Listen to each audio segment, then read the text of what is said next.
Dios les bendiga, hermanos. Me gozo una vez más de poder estar compartiendo con ustedes este tiempo, de poder traer la palabra de Dios y compartirla y llevar el reto que Dios quiere traer a nuestras vidas en esta tarde. El tema que he escogido para esta tarde, hermanos, es un tema que se ha venido predicando desde que Dios puso a Adán y Eva en el huerto del Edén. O sea, diríamos, es un tema muy conocido, muy antiguo, muy actual, pero muchas veces muy olvidado.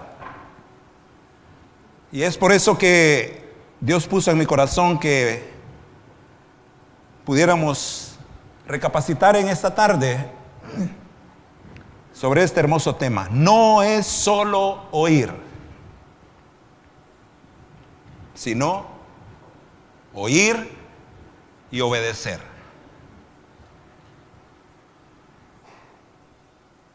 Mucha gente viene a las iglesias, hermano, a oír. Muchas veces venimos a las iglesias porque queremos y decimos, ¿y a qué va la iglesia? Y la respuesta inmediata es: quiero oír la palabra de Dios. El ánimo de oír en nuestras vidas se desarrolla también en nuestros hogares, porque en nuestros hogares, en nuestro tiempo, tenemos tanta tecnología que ahora en todo podemos escuchar la palabra de Dios. Hay infinidad de medios por los cuales podemos escuchar la palabra de Dios. Y la estamos escuchando, Y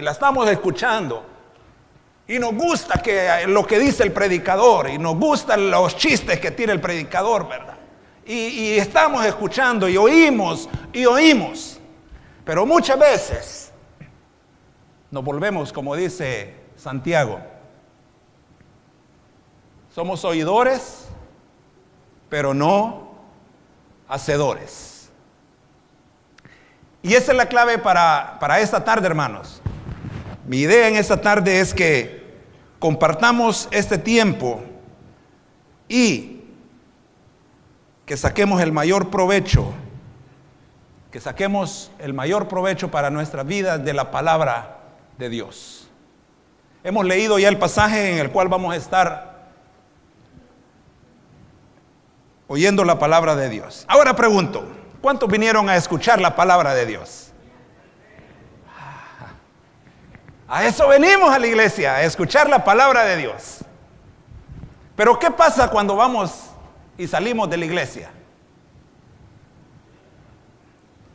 Dice Santiago, lastimosamente muchos nos convertimos en oidores, pero oidores olvidadizos.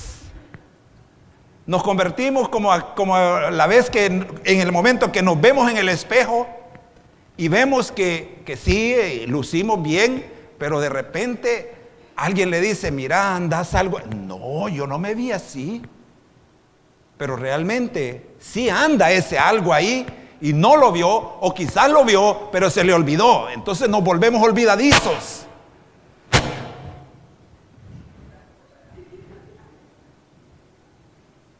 Alguien no quiere que hable de esto, quizás. Hermanos, la palabra de Dios nos presenta que la vida de Jesús fue novedad. Jesús fue la novedad cuando introdujo su ministerio en Palestina. Jesús fue la novedad cuando Él inició a predicar la palabra de su Padre, de quien lo había enviado. Jesús fue la novedad por diferentes circunstancias que Él, desde el momento en que comenzó su ministerio, que fue muy corto, 3 años y medio quizás su ministerio, pero que desde el momento en que Él inició, transformó totalmente lo que se había dado anteriormente. Antes de que Jesús iniciara su ministerio, los que enseñaban en las sinagogas eran los escribas, eran los fariseos, eran los saduceos, eran los personajes que se habían preparado en la ley del Señor. Sin embargo, cuando vemos a Jesús enseñando, en varios pasajes de la palabra dice que la gente se maravillaba y quedaba atónita y quedaba con la boca abierta porque Jesús enseñaba con tal poder, y dice, y no enseñaba como enseñaban los demás. ¿Por qué? Porque Jesús vino a hacer novedad. Jesús, el Hijo de Dios, vino a hacer novedad al pueblo. Jesús vino a demostrar un ministerio tan fructífero, pero bajo una guía directa que él sabía que debía de cumplir. Desde que estaba en los cielos, él sabía cuál era su misión y él vino a cumplir su misión. Muchas veces nosotros nos damos cuenta cuál es nuestra responsabilidad. Y me encantó ver a los hermanos que recibieron su certificado ahora ya como miembros en pleno de la iglesia, ¿verdad? Como miembros que tienen voz y voto, que pueden ser representados por el liderazgo de la iglesia, que el liderazgo puede decir, sí, ellos son miembros de la iglesia, pero también ellos tienen grandes responsabilidades para con la iglesia. No es solo como aquel que tenía un asadón y traía para mí, ¿verdad? El asadón es aquel que viene y solo jalo para mí. La iglesia es eso, hermano. Jesús nos ha puesto en la iglesia local. Usted pertenece a Iglesia Columbia Hispana, amén. Por tanto, usted tiene, como miembro de Iglesia Columbia, usted tiene privilegios que goza como iglesia. Pero también tiene responsabilidades. Responsabilidades. Hermanos, uno de los privilegios más grandes que tenemos como hijos de Dios es que ahora ya no somos condenados, sino que nuestra vida, que era condenada por haber nacido en pecado, ahora que hemos creído en Jesús, ahora dice que somos hijos de Dios. Ese es un privilegio grande que tenemos. Pero así como tenemos un privilegio, también Jesús nos demanda que debemos de ser responsables en ciertas circunstancias. Yo le preguntaría, hermano y hermana, ¿qué haría usted? Y tomando en base, me gusta ver cuando anuncian los tornados, los ciclones y todo eso allá en la parte baja, allá por Florida, ¿no? ¿Qué hace esta gente cuando anuncian? Comienzan a preparar, los negocios comienzan a tapar sus ventanales. ¿Por qué? Porque no quieren que se les dañe. Comienzan a hacer tanta cosa de preparación, hermano, que para cuando llegue la circunstancia difícil, ellos están sumamente preparados para resistir la situación de dificultad. Es la misma figura que en esta tarde, hermanos, vamos a ver en Mateo capítulo 7, versículo 21 y más del 24 en adelante. Jesús en el capítulo 7 del libro del Evangelio de San Mateo, él ha comenzado a desarrollar una serie de temas en una exposición bíblica que quizás ha durado todo el día en el monte, y por eso se le llama el Sermón del Monte. Viendo, si usted se va desde el capítulo 5 de Mateo, comienza con las bienaventuranzas y luego comienza a mencionar ciertos temas específicos. ¿Como cuáles? Como que la iglesia es la sal, como que la iglesia es la luz, como que la iglesia también debe de amar a todas las personas, a sus enemigos, como que la iglesia también... ¿Qué posición debe tener la iglesia en cuanto al divorcio? ¿Qué posición debe tener la iglesia en cuanto al adulterio? ¿Qué posición debe tener la iglesia en cuanto a las ofrendas? ¿Qué posición debe tener la iglesia en cuanto al ayuno? ¿Qué posición debe tener la iglesia en cuanto a la oración? Y comienza Jesús a predicar y a enseñar, a predicar y a enseñar, y la gente se quedaba atónita. Y yo me preguntaba cuando estudiaba esta porción, y siempre me he preguntado, ¿cuál hubiera sido mi actitud al estar oyendo a Jesús enseñar. Y yo le quiero trasladar esa pregunta a usted. ¿Cuál hubiera sido su actitud si Jesús, el Maestro, le está enseñando la palabra de Dios?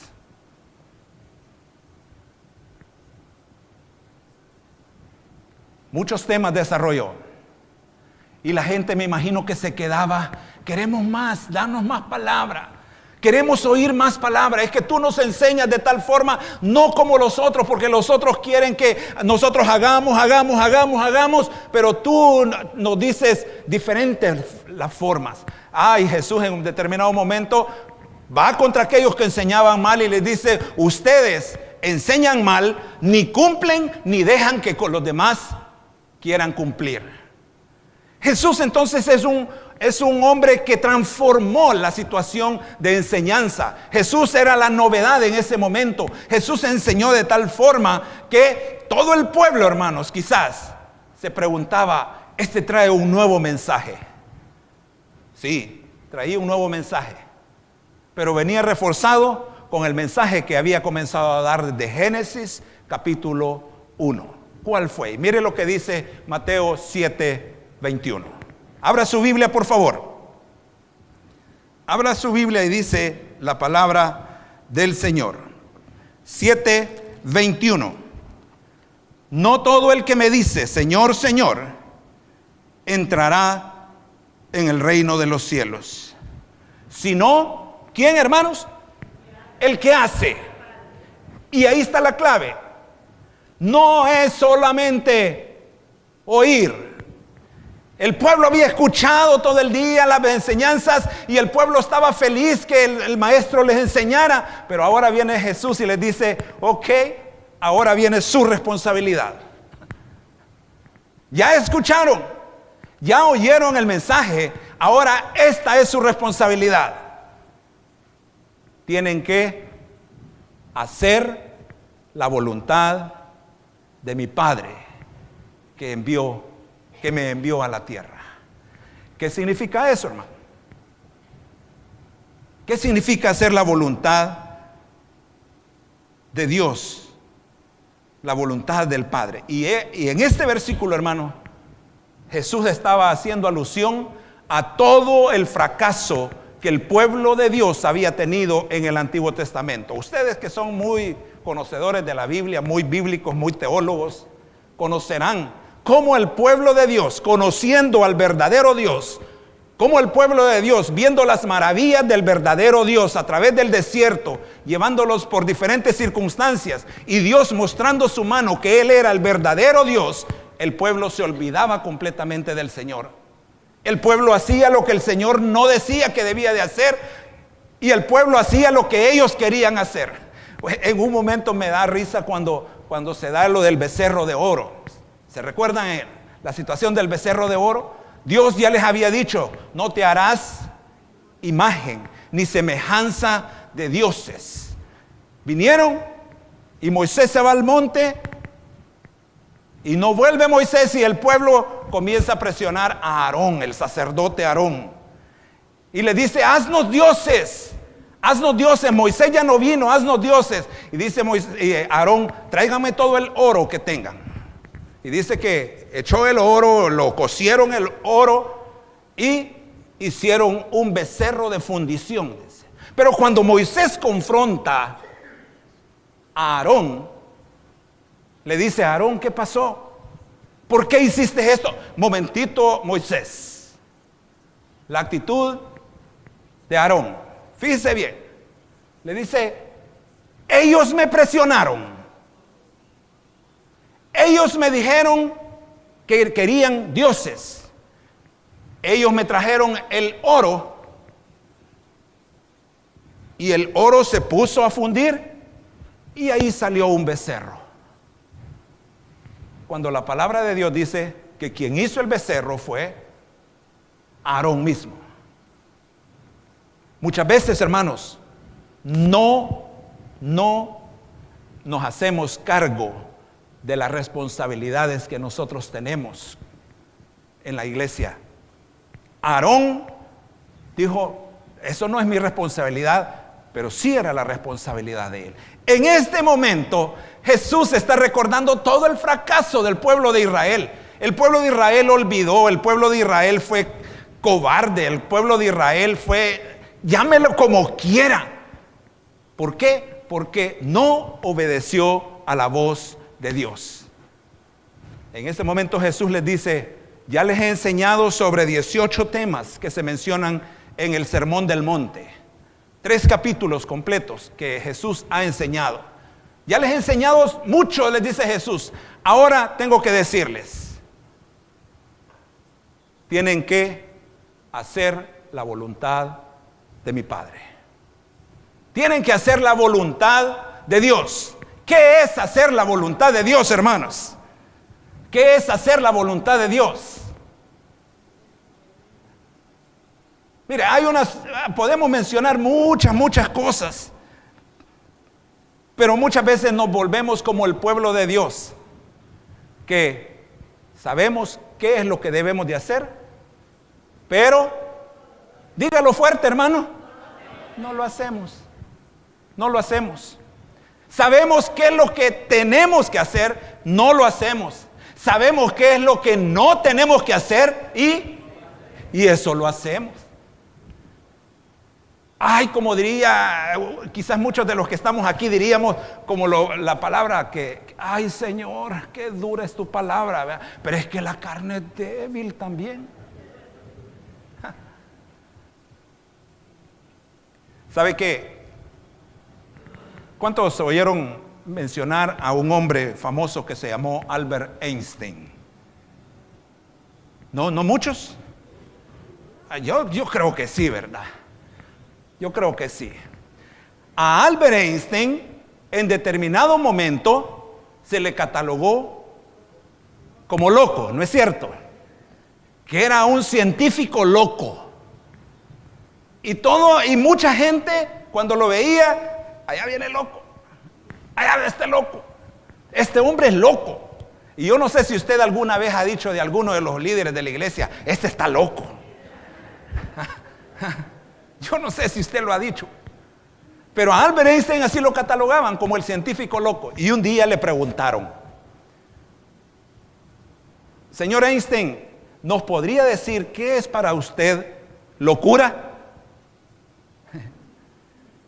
Y él les dijo: con mucho gusto les voy a decir qué es locura.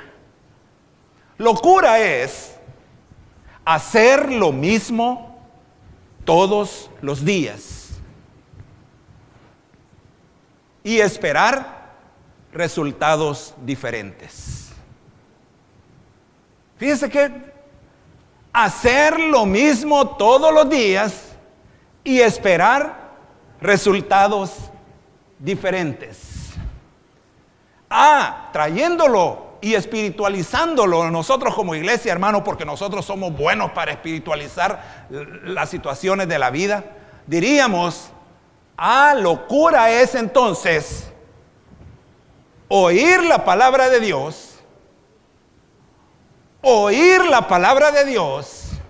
y seguir oyendo la palabra de Dios y no hacer nada más. ¿Qué les parece? ¿Cómo catalogarían a ese cristiano de la iglesia? Como loco, diría.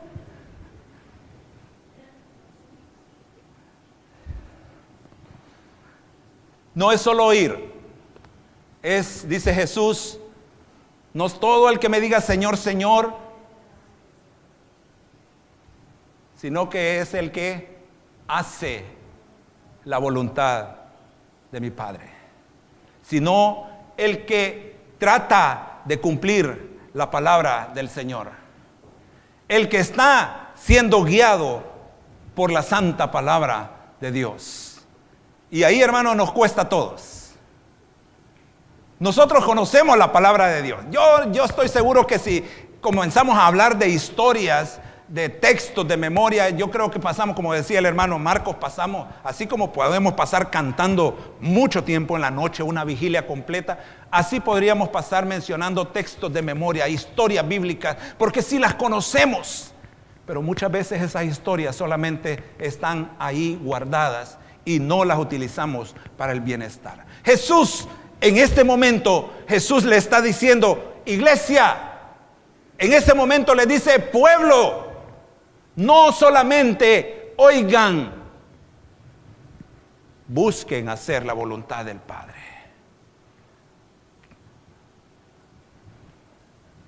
Termina, y Jesús quiere terminar el sermón del monte y toma de base esa predicación muy cortita que ha dado. No todo el que me dice Señor, Señor entrará en el reino, sino el que hace la voluntad del Padre. Y lo toma de ahí y dice, ¿saben qué? Cualquiera pues, versículo 24, cualquiera pues, que ¿qué dice, hermanos? Que me oye estas palabras. ¿Y qué? ¿Y qué, hermanos? Fíjese que nos va a presentar una parábola ahora Jesús. Ya que nos ha dicho que lo que debemos de hacer es la voluntad de Dios, dice, bueno, tomando en base a eso, yo le voy a decir, cualquiera que me ha escuchado todo esto, yo le voy a comparar a dos tipos de hombres. Y le dice, el primer hombre al que voy a comparar es al que oye la palabra y la hace. ¿Y qué más dice? Le compararé a un hombre prudente. Vaya un poquito más abajo al 26. Versículo 26 dice, pero cualquiera que me oye estas palabras y diga conmigo, y no las hace, le compararé a un hombre insensato. Ahora, hablemos sinceramente aquí, hermanos. ¿Cómo se considera usted? ¿Prudente o insensato? ¿Qué es un prudente y quién es un insensato? Me diría usted, no, pues fíjese que yo siempre ando buscando el bien ahí, yo siempre ando apartándome del mal y yo trato de ser prudente. Yo no hablo mal del hermano, aunque lo vea que venga tal como venga, yo no hablo, ¿verdad? Yo trato de ser prudente. No, pero cuando se dan circunstancias difíciles, hermanos, yo trato de guardarme las cosas y yo soy muy prudente, créame.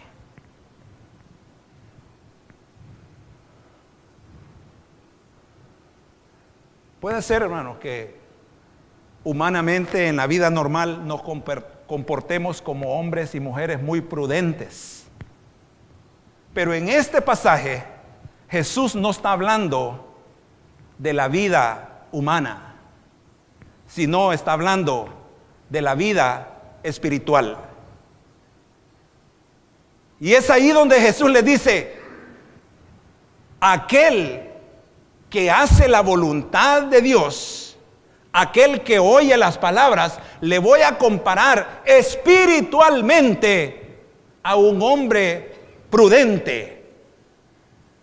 ¿Quién es un hombre prudente espiritualmente, hermanos? Es aquel que, dice Jesús, que oye, pero que hace.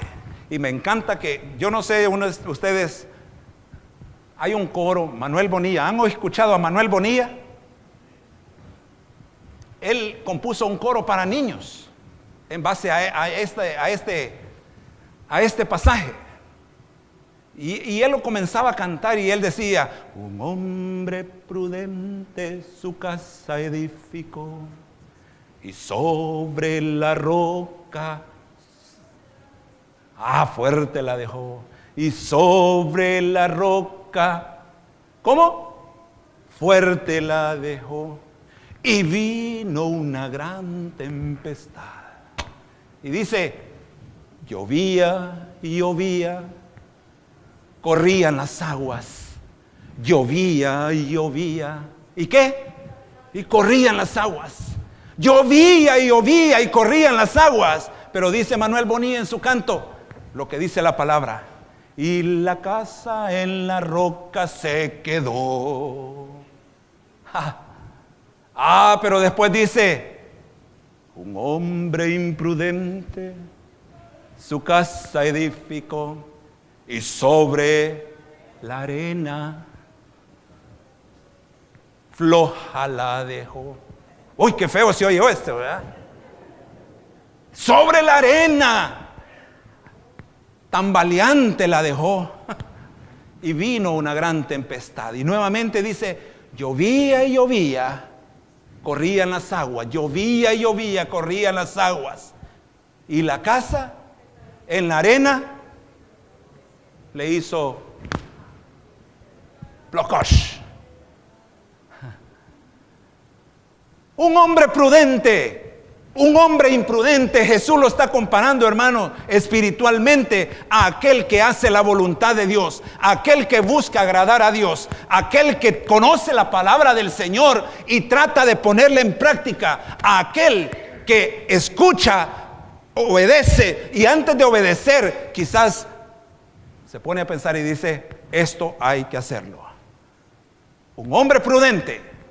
¿Quién es un hombre prudente? Es aquel que se prepara para las acechanzas de la vida. Es aquel que se prepara espiritualmente para hacerle frente a las circunstancias difíciles cuando éstas vengan a nuestra vida.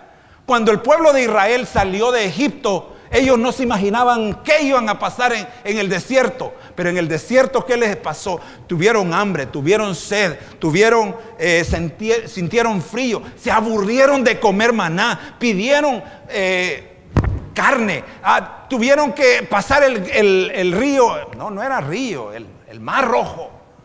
Tuvieron un montón de cosas, pero Dios estaba con ellos. Y esa es la diferencia, hermanos. El hombre prudente es aquel que hace de Dios su guía permanente en la vida espiritual.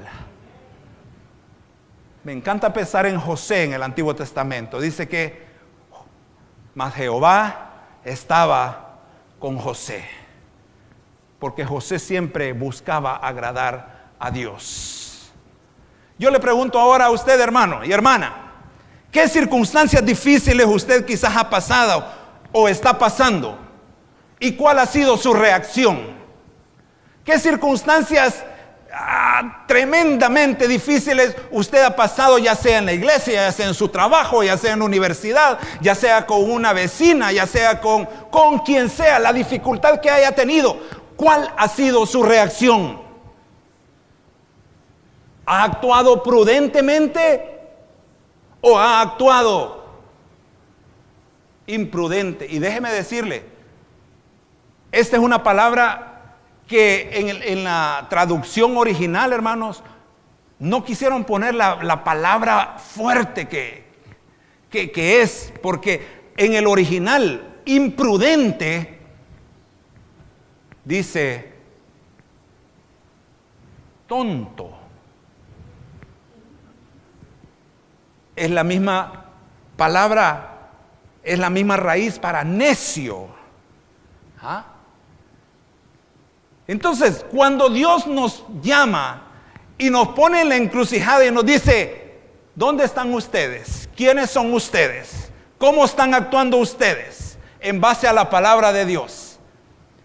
Yo ya les di mi salvación, yo ya les di la vida eterna, yo les doy tanta bendición todos los días. Su responsabilidad es obedecer, su responsabilidad es hacer, su responsabilidad es ser quien debe de ser. ¿Cómo está su vida? ¿Lo está cumpliendo o no lo está cumpliendo? Y dice Jesús: aquel que no lo cumple es como aquel que hizo una casa en una arenal. Hermano, ¿qué cuesta abrir un hoyo en un arenal? No mucho, ¿verdad? Pero ¿qué cuesta abrir un hoyo en una roca? ¿Sabe qué? Lo que Jesús nos quiere decir es: si usted quiere ser un hombre prudente espiritualmente, usted debe trabajar mucho para usted mismo y no depender lo que los demás hagan por usted. Muchas veces como creyentes nos conformamos a ser como los chontes. Bueno, estoy hablando como salvadoreño. En El Salvador hay algo que se llama el chonte, ¿no? ¿Y quién es un chonte? Es aquel que lee, aquel que solo abre el pico y ahí le ponen la comida. ¡Ah! Gracias, hermana. Gracias. El hombre prudente tiene que tener herramientas para hacer su casa sobre la roca. Hermano, para hacer un hoyo en la roca no me va a venir con un cuchillo de cortar carne. Para hacer un hoyo en la roca no me va a venir con un tenedorcito, ¿verdad? De esos de plástico. Tiene que tener las herramientas necesarias. ¿Por qué? Porque esa piedra que usted va a cincelar va a ser la base para que su casa no se le caiga. Esa es la idea, hermano. Su casa es su vida. ¿Cómo está cimentada su vida en la palabra del Señor? ¿Está cimentada en la roca que es Cristo o está cimentada en la arena que son las vicisitudes que se tienen en la vida? Es que muchas veces vivimos, ay hermano, mire, es que no nos podemos salir de este mundo. Estamos tan metidos en este mundo que no podemos. Sí, es cierto, este mundo, y máxima aquí en Estados Unidos, hermanos, lo envuelve a uno. Pero es ahí donde dice Dios, dice Jesús mismo, no dejes que los demás hagan lo que quieran hacer por ti. Tú tienes que hacer mucho por ti. No seamos cristianos lights, hermanos. ¿Quiénes son cristianos lights? ¿Cómo dijo, hermana? ¿Cómo dijo que eran? Flojos, ¿verdad? Cristianos que, ay, hoy no me gustó la dirección del culto. Hay otros que llegan y dicen, se fijó en la corbata que andaba el predicador.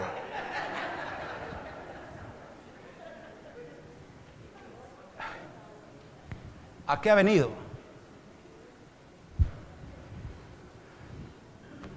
Nos contaba un predicador que en su iglesia siempre tenía una hermana que siempre le criticaba algo de su mensaje. Él era el pastor de la iglesia. Siempre le... Hermano, él nos contaba y decía, hermano, mire, yo ya sabía que al terminar el mensaje, esta hermana me iba a estar esperando en el pasillo para decirme algo del mensaje. Porque estaba tan atenta a todo que, y yo trataba de... Pues un día dice que le dijo, pastor, hoy sí la predicación fue de 10. Y el pastor dice que descansó. Solamente tengo una cosa, le dijo. No use muy largas sus corbatas, por favor, le dijo. Dice que el pastor se la llevó para la oficina y le dijo, hermana, hagamos un trato. Hagamos un trato. Yo permito que usted haga algo conmigo y usted permite que yo haga algo con usted. Y aquella hermana muy temerosa porque a saber qué, dijo, ok, de acuerdo.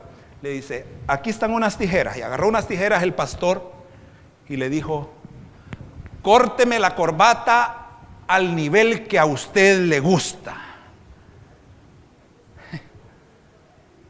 No, pastor, le dice, mire que es su... No, córtela, le dijo, córtela.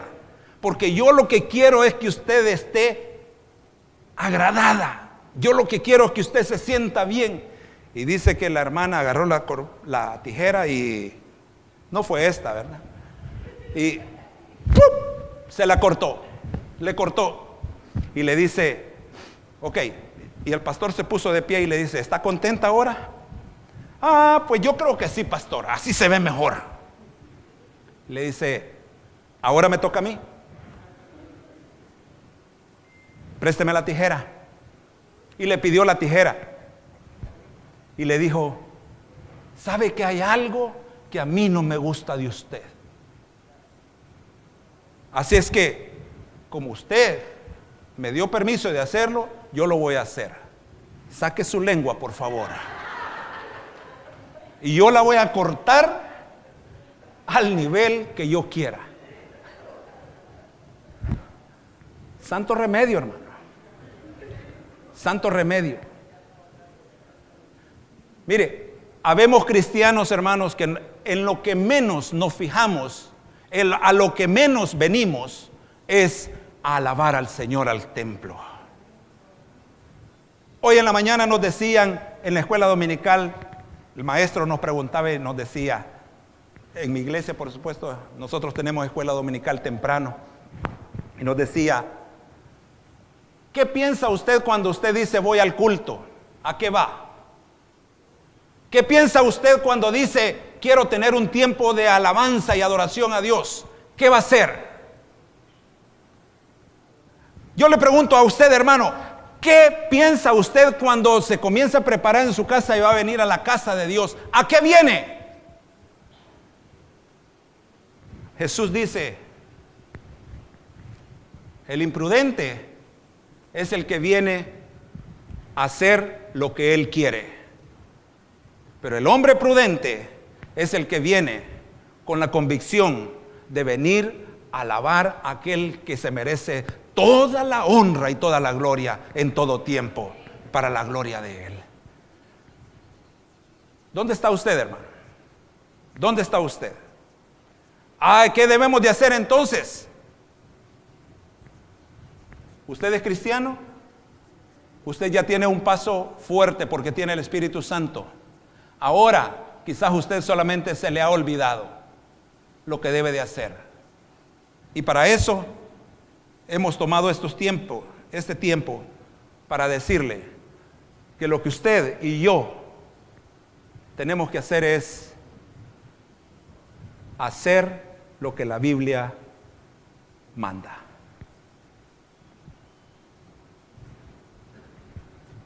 ¿A quiénes representan estos dos hombres, hermano? ¿A quiénes representan estos dos tipos de hombres?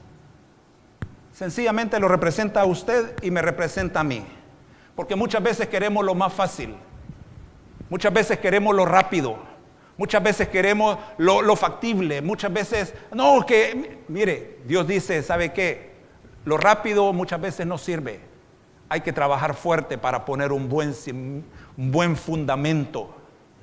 Y cuando ponemos un buen fundamento en la vida espiritual, hermanos, van a venir vientos, van a venir tempestades, van a venir críticas, van a venir todo lo que usted se puede imaginar en contra suya. Pero si su fundamento es Jesús, usted va a hacer frente a eso. Pero si su fundamento está en la palabra de Dios, usted va a poder decir, venga lo que venga, mi fe está puesta en Jesús, el autor y consumador de la fe. Mi fe no está puesta en la vida cristiana de mi hermano, de mi hermana. No está puesta mi vida espiritual, no depende de lo que haga mi hermano, no depende de lo que haga mi hermana. Depende de que yo cumpla lo que la palabra de Dios dice que yo debo de hacer. Una responsabilidad muy grande, un reto muy grande, pero que trae gran bendición.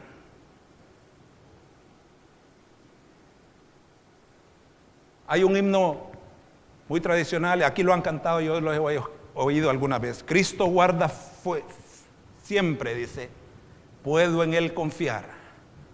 No me deja nunca, puedo en Él confiar. Pues cuál la roca eterna, firme estaré. Nada, no nada me hará mover. Nada, no nada me hará mover. ¿Por qué?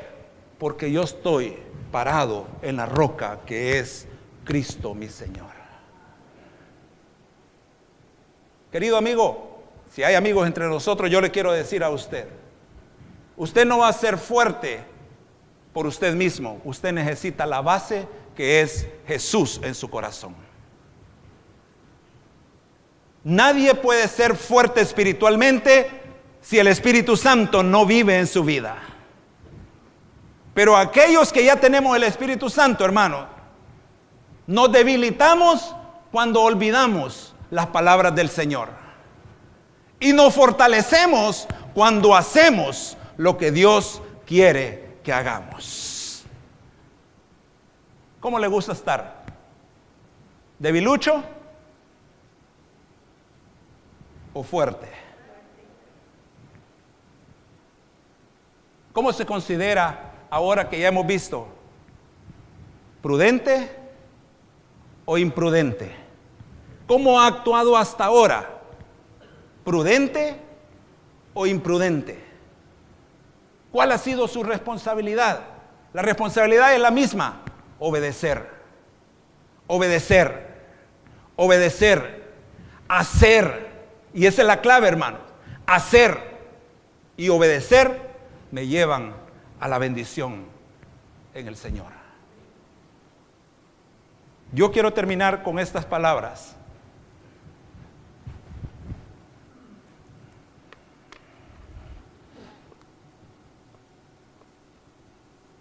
Cuando terminó Jesús estas palabras, la gente se admiraba de su doctrina porque les enseñaba como quien tiene autoridad y no como los escribas. ¿Qué es hacer la voluntad de Dios? En primer lugar, amigos, es creer en Jesús como su Salvador, como su Señor. Es arrepentirnos de nuestros pecados y decir: Jesús, yo quiero que tú estés conmigo. Pero para nosotros, como creyentes, los que ya conocemos a Jesús como nuestro Salvador, los que en determinado momento actuamos muy flojamente, a nosotros se nos demanda vivir una vida diaria de santidad. Y eso es hacer la voluntad de Dios. A nosotros se nos demanda buscar cada día crecer en el Señor. Buscar cada día crecer en el Señor. Y tomar como base, hermano, lo que el apóstol Pablo decía: no que lo haya alcanzado ya, ni que ya sea perfecto, sino que prosigo a la meta, al premio del supremo llamamiento de Dios que es en Cristo Jesús. Nunca vamos a ser completos, hermanos.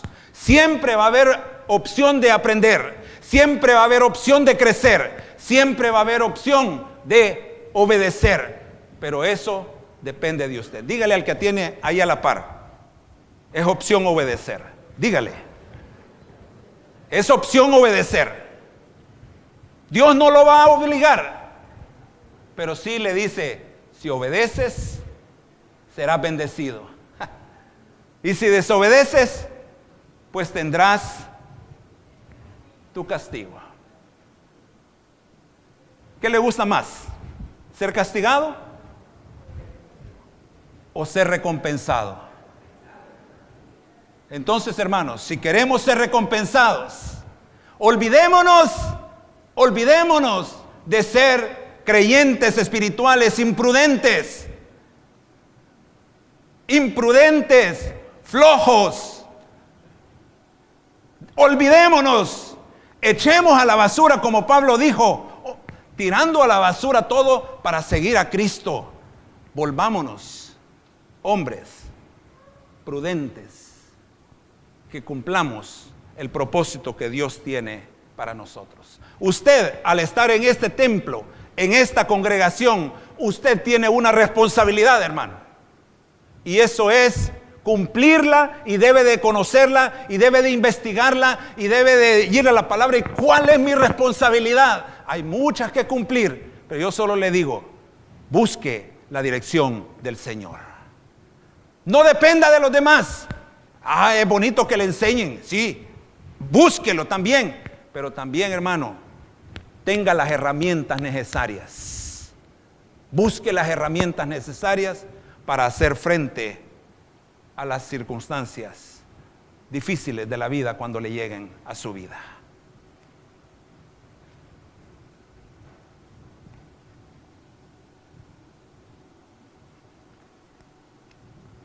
¿Cuántos escucharon la palabra de Dios ahora? ¿Cuántos la vamos a poner por obra? Ay, fueron más poquitos. Ahí está la clave. No es solo oír, es oír y obedecer. Quiero que incline su rostro, hermano, y oremos al Señor en esta hora. Gracias, Dios mío, por la oportunidad que nos das de poder, bajo tu palabra, reanimarnos una vez más, Señor, y confirmar de que tú quieres que nos comportemos como hombres prudentes delante de ti, delante de la iglesia, delante de toda la gente que nos rodea. Pero no prudentes, Señor, en una forma natural, sino que queremos que nos ayudes a ser prudentes espiritualmente, a vivir una vida que te agrade a ti. Y, Señor, aquellas cosas que tenemos en nosotros que no te agradan, queremos ponértelas delante de ti. Que nos ayudes, Señor, a transformarnos, a olvidar circunstancias quizás, a olvidar dificultades quizás, pero más que todo, a pensar y tener en mente de que tú estás con nosotros todos los días hasta el fin del mundo. Yo no sé si en esta tarde habrá un amigo aquí con nosotros que quiera tener ese fundamento fuerte ahora y decir: yo quiero aceptar a Jesús, quiero conocer a ese Jesús y tenerlo en mi corazón. Si hay alguien en esta tarde que todavía no has reconocido a Jesús como su Salvador, yo le invito en el nombre del Señor, póngase de pie y diga: yo quiero a Jesús en mi corazón. ¿Habrá alguien en esta tarde? Un amigo que ha sido invitado, una amiga que ha sido invitada, que se va a poner de pie y dice: yo quiero a Jesús en mi corazón. Cambio la invitación y pregunto: ¿será que hay alguien de la congregación, usted que es hijo de Dios, que quiera decir ahora: yo quiero dejar de ser un hombre imprudente y convertirme en un hombre que hace la voluntad de Dios? Póngase de pie y dígaselo al Señor. Dios te bendiga, brother. Dios te bendiga. ¿Habrá alguien más de la iglesia que quiera decir: yo no quiero ser el que soy, quiero cambiar, quiero buscar agradar más a mi Padre Celestial? Él ya hizo todo por mí, ahora yo quiero hacer más por Él. ¿Habrá alguien más en esta tarde? Dios le bendiga, mi hermana. Qué bendición. Dios le bendiga, mi hermana. Este es un compromiso muy personal que usted está haciendo con Dios mismo. Y le está diciendo: Dios, yo reconozco que necesito mejorar y aquí estoy dispuesta. Y esa disponibilidad Dios la toma para bendecir su vida. ¿Habrá alguien más en esta tarde? Dios le bendiga, hermana. Dios te bendiga, mi hermano. Dios te bendiga. Hermanos, Dios quiere creyentes prudentes que hagan la voluntad de Dios y no hombres que busquen su bienestar. Vamos a orar en esta tarde. Yo quiero bendecir en el nombre del Señor a estos hombres y mujeres que se han puesto de pie y dicen: yo quiero ser mejor, Padre Celestial.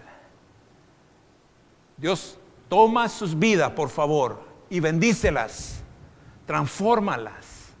Hazles fuertes en el nombre del Señor y que ellos, Señor, se conviertan en hombres prudentes que van a buscar agradarte a ti en todo momento. Gracias por tu palabra, Dios, porque tu palabra es la que viene a redarguir nuestros corazones. Tu palabra es la que nos hace ver los errores en los que estamos cometiendo y nos da la oportunidad de poder decir: no más, yo quiero mejorar. Bendice a esta iglesia, Señor. Gracias por tu palabra, porque tu palabra ha sido la que nos ha bendecido en esta tarde y la que nos ha hablado. Permítenos, así como la hemos oído, así también ponerla en práctica para tu gloria, para tu honra. Gracias en el nombre de Jesús. Amén. Amén.